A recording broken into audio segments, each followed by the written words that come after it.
I'm gonna give you 4 of the best movements that we utilize to train explosive strength work to develop speed, and we're gonna start right now.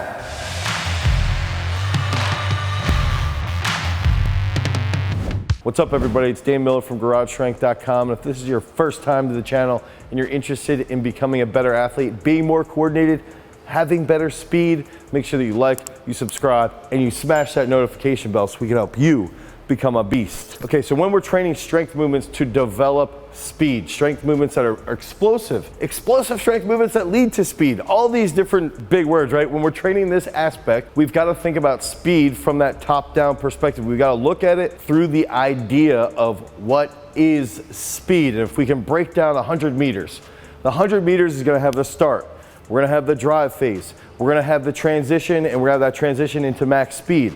Okay, so then we gotta take that step back off of that and say, okay, if we've got the start and we have the drive phase, which is max acceleration, when are athletes, when are most of our athletes here going to be training in what range? Okay, are they gonna be training at max speed? Or are they gonna be training in the start and in acceleration? And ideally, in most cases, most field sports, most court-based sports, I would say all court-based sports, you're always going to be training in a starting position and through that max acceleration phase. And if we're talking about field sports, it's going to almost always focus on that starting strength into that max acceleration. I would say 80 to 90% of the time that you're focusing on speed, you've got to be focusing on those ranges if you're talking about field-based sports, because a lot of athletes, think about football, think about soccer, think about lacrosse, you're running, you're stopping, you're running and you're stopping. You're never going to actually get to that top end speed. So the start and acceleration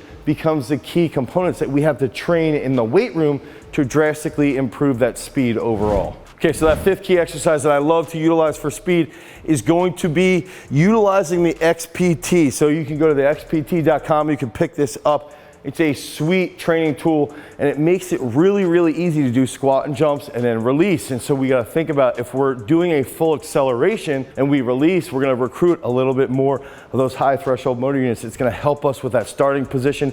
It's gonna help us even when we're talking about things like our vertical jump. So we wanna think about grounding, reacting as quickly as possible. I like to utilize 2 to 3 jumps, so 1, 2, 3, and then on that 4th jump, release, let everything go. Ours is gonna hit the top, it's gonna come back down, so be aware of that. But the whole goal here is that we wanna let go of the bar and we wanna focus on quick reaction. So we're gonna sit here.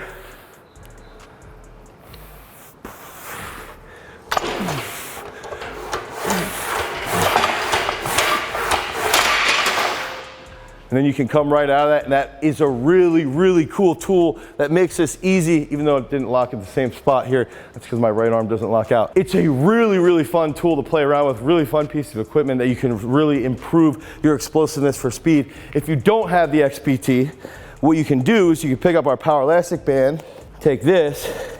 The problem here is that the load is not going to be as heavy. That's one of the really cool parts behind the XPT, is you can put on 135, 185 pounds as long as you're strong enough, build into that point, and now you can utilize that. It's going to be a lot safer. Now here, you don't have as much of a load, but you can do quarter squat and jumps.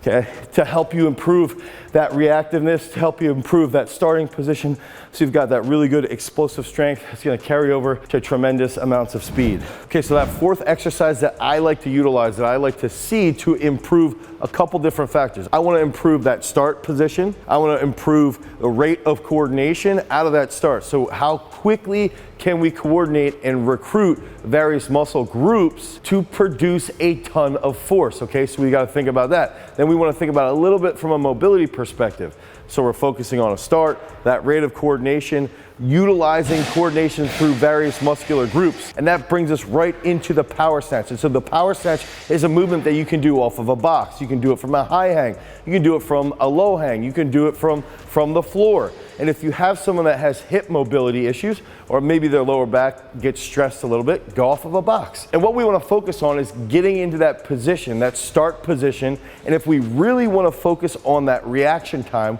we can give an auditory cue where we clap and then they pull as quickly as possible, as fast as they possibly can. But But if we don't want to really focus on that, and it's just focusing on that start position and that rate of coordination, then they can do it on their own discretion. But the whole goal is to control the barbell past the knee, so we want the knees to clear back. That bar comes past the knees and they make good contact off the hips. A big, long finish that's explosive through that full extension and then that rapid catch. So not only are they gonna improve their start position and their rate of coordination, they're also gonna learn how to absorb that force overhead, which is gonna make their dynamic trunk control more stable. And those are key concepts behind improving speed. So utilize this exercise. I would say twice a week, utilize power snatches. One day you can push a little bit heavier, one day you can just do a bunch of reps to get that rate of coordination and that technique imprinted so that you can have a little bit more explosive strength for that speed. Okay, so that third key exercise that I love to utilize, and this is a throwback, is the triple jump step up. This is a movement that I got directly from Charles Poliquin all the way back in like 2008, 2009. And so what I like to do is think about, what are we gonna use this for? We wanna utilize this if we're trying to improve unilateral strength, unilateral stability, if we're trying to improve the drive phase, okay? We're trying to, from that perspective, think about an athlete driving, accelerating as quickly as possible. That's where this is gonna come into play. So I've got two variations for it. I got the first one, which is the traditional triple jump step up. Ideally, you could even go down and touch the floor, okay? So if you have a little bit shorter of a box, which you'll see my leg won't touch the floor. But I'm gonna show you the side version, which is a little bit different as well. So what we're gonna do is we'll come up. And what I wanna see is, so if you have an athlete that's struggling with it, they can actually use this as a guide. And you can use your down foot. It's gonna really, really open up the hips here, okay? So you get nice and deep and then drive back up. And you don't want to drive too much from that bottom foot. They can get nice and deep, drive up, okay? Boom, okay? So what you can do, even from that side perspective now, is here, come back up. Oh, yeah. And so I like to utilize that, and you might even be able to utilize that with weights, with dumbbells. You hold dumbbells, you slowly add that load, you overload it a little bit, but the whole goal is that they focus on that big drive from the glutes and the quads, and that's gonna transfer really well to that max acceleration. Okay, so that second key exercise that we're gonna focus on is a banded good morning, and I'm gonna give you an alternative to this too. So a lot of people might not have a glute ham, and on top of that, some of you might see this and say, oh, well, you can hook the bands there. But if you don't have those little hooks on it, you can utilize a dumbbell. It's really, really easy. You can even utilize weights. And so we've got our POWERLASTIC bands here. These are available at POWERLASTICS.com or GarageStrength.com. We'll provide the link down below. We've got the handles on it, so it makes it really, really easy to wrap around. And then you can use this point right here to put around your neck. And so what we want to see, the whole goal here, you know, if we're talking about speed, is that accommodating resistance at the top. Oh.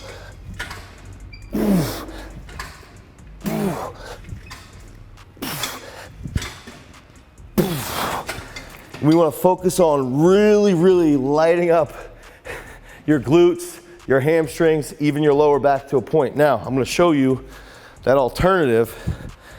Just pick this up here.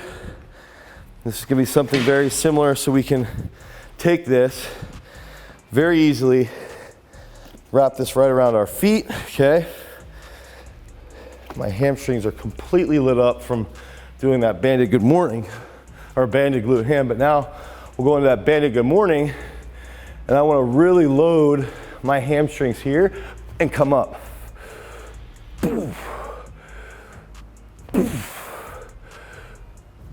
And it really exaggerate that hip extension here. So it's gonna be a lot of load on my hammies and that rapid acceleration into that lockout. And so what the POWERLASTICS does, it creates greater tension at the top, which is gonna help with that mind-muscle connection, which in turn is going to lead to greater coordination, which in turn will lead to better speed. So you can utilize the glute ham, the banded glute ham, or the banded good morning as a replacement to the banded glute ham. And you can do this once or twice a week. One day you could do the good morning with a band. The next day you could do the banded glute ham, and you'll feel really good, and it's gonna transfer really well to that explosive strength that you need to develop speed. Okay, so that number one exercise that I like to utilize for explosive strength training that's gonna carry directly over to speed is something that I refer to as the home hurdle hops. And until recently, I didn't realize that these were called power gallops. But I stole these back in 2005, 2006, when YouTube first started. Stephen Holm, who has the largest differential between his height and the jump, the high jump record that he had, his personal record. He has the largest difference between his own height, which is about 5'10", and what he's jumped, which I believe is about 7'11". 7'10", 7'11". And he used this drill to help with his speed and to help with his takeoff.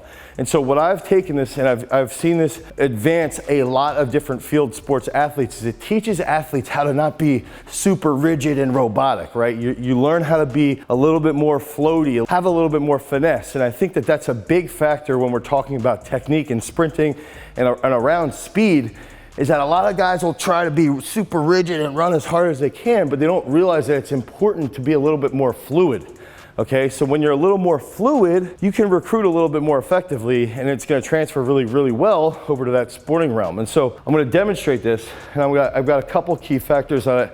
I'm gonna preface this with, I think big dudes always look goofy when they're doing this. I'm also gonna show you with my strong leg first so that I don't feel as uncoordinated, so don't judge me too much. And I want everybody to comment in the comment section down below onto what I could actually improve upon, and then I'm gonna show you my non-dominant leg, which is gonna be horrible. And I think that what we can learn from my example is that we should always do our non-dominant leg first. So this is the home hurdle hop, and what we wanna see is a good takeoff, a good reaction, and nice, good finesse, right? So we're here, going through. It's not crazy, crazy hard, but you're still trying to react pretty quickly. Now, if I can coordinate well, I'm not good at jumping off of my right foot, but here we go. Okay, so now I'm gonna go with my right side.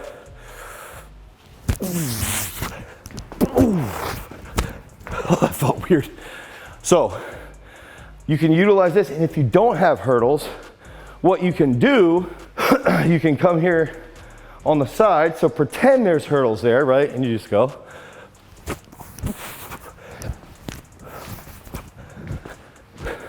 For that power gallop, okay? So I like calling these home hurdle hops. It's gonna help with your start, it's gonna help with that max acceleration, and it's also, as a coach, gonna show you, you just saw my non-dominant side is extremely weak. So I want to do that first, then do my dominant side, but utilize this to increase your speed, increase that starting position, and improve your overall coordination. You don't want to be super, super rigid. You want to have some good flow, look like you're floating, and make it nice and relaxed while you're still being very, very elastic. That's a key concept behind developing speed. You want that elasticity to create more energy that it stores inside of your body that you can reuse to produce more force. I'm still out of breath, and if you want more programming around speed-based training, you can click on the link down below. You can pick up our How to Get Faster speed-based training program. If you want more content around speed-based training, click on this card right here. Until next time, guys, peace.